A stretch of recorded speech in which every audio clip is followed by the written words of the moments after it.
Welcome to PowerHack Wednesdays. This is the first episode of our Windows-style CTF hacking series. Today, we're cracking the Pickle Rick challenge on TryHackMe, no Kali needed. Let's jump in. First, we need to start the machine to be able to connect to the challenge. As with any CTF, we begin with recon. First, open the target IP in a browser. Explore the site manually and don't forget to view the page source. Looks like we've already got a clue. A comment in the HTML reveals a possible username. Nice start. Next, let's dig deeper with Gobuster, a tool for discovering hidden files and directories. I'm running this directly in PowerShell on Windows. You don't need WSL or Linux for this part.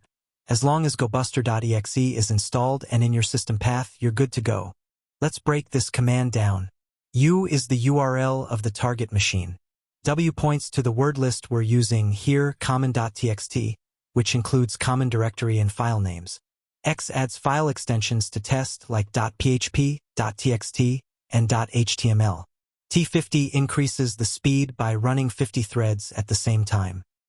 While Gobuster is running, let's explore how open directories can be accessed directly. Sometimes directory listings are enabled, exposing sensitive files. Try typing in paths like /robots.txt or /admin/. If you get lucky, you might access hidden resources or find clues even before Gobuster finishes. Or search through directories found in the page source code. Want to automate this from Windows?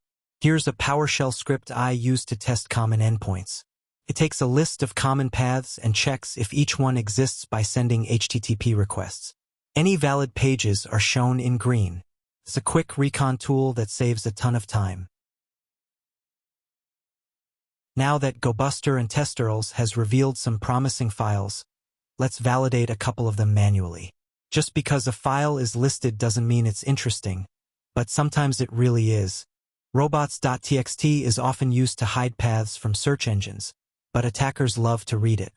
Let's see what it contains. Boom! Wubbalabadubdubdub. That looks like a password or at least a Rick reference. We're saving that. Next up, clue.txt. This was another file found by Gobuster. Let's browse to it directly and check it out. This is why recon is so important. Gobuster doesn't just give you a list, it gives you a map. You still need to explore each location manually. With those clues in hand, we head to portal.php. Before jumping straight to the login credentials we found, it's always worth testing a few quick and dirty tricks. First up, let's try the classic default combo. Admin and admin. Nope, didn't work. Next, let's try a basic SQL injection. These sometimes bypass weak login filters. Still no luck, but this is a good reminder. Even beginner CTFs are great places to practice these common attacks. Alright, now let's go with what we actually discovered. We plug in the username we found in the page source and use wubbalabadubdubdub from robots.txt as the password. We're in, and it lands us on a command execution portal. This is where things get interesting. Now that we're inside the command execution portal, it's time to poke around and see what access we really have. First, let's run a simple ls to list the current directory contents. Nice, we've got some interesting files here. Clue.txt, robots.txt, and this one, superas-ekrit-pickleingrid.txt. That looks like our first flag. Let's try to read it using cat. And no dice. Looks like cat is blocked. Probably filtered by the web app. No problem. Let's try using less instead. Sometimes when commands are restricted, alternatives still slip through. And there it is, the first ingredient revealed. That's one down. Another handy trick. Some files like this can be accessed directly from your browser. If directory indexing is enabled, or if you know the path, you can often read these files straight from the address bar. Great for grabbing flags quickly. Let's keep exploring and see what else we can dig up. Now that we've confirmed command execution, it's time to escalate. Let's go for a reverse shell so we can interact with the target system more efficiently from our own terminal. We start by setting up a listener using ncat.exe on port 4444. This will wait for incoming connections from the target. Let's try a basic bash reverse shell payload. Let's see if it connects. No luck. Maybe the command is being filtered or needs a wrapper. Let's try a slightly modified version, wrapping it inside /bin/bash-c. Boom! We have a shell. First, let's test the shell with a simple command, lslaw. It works. Now let's check the first ingredient again, this time from the shell, to confirm that cat works here even though it was blocked in the portal.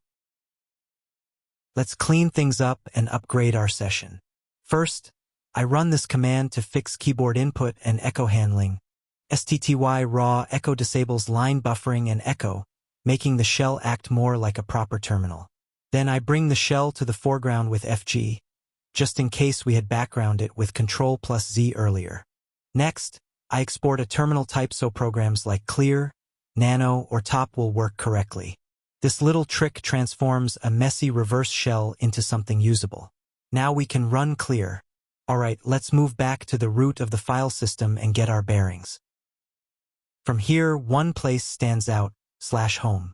That's usually where user data lives. Let's dive into Rick's home directory and take a peek. And there it is, second ingredients. But hold up, file names with spaces can be tricky. If we just run cat second ingredients, Bash will think we're trying to open two files. The fix? Wrap it in quotes. Now let's see what secrets are hiding in /root, the domain of the almighty user. No surprise there, we don't have permissions. But we might have sudo privileges? Let's try sudo here. There it is, 3rd.txt, our final target. Let's open it up.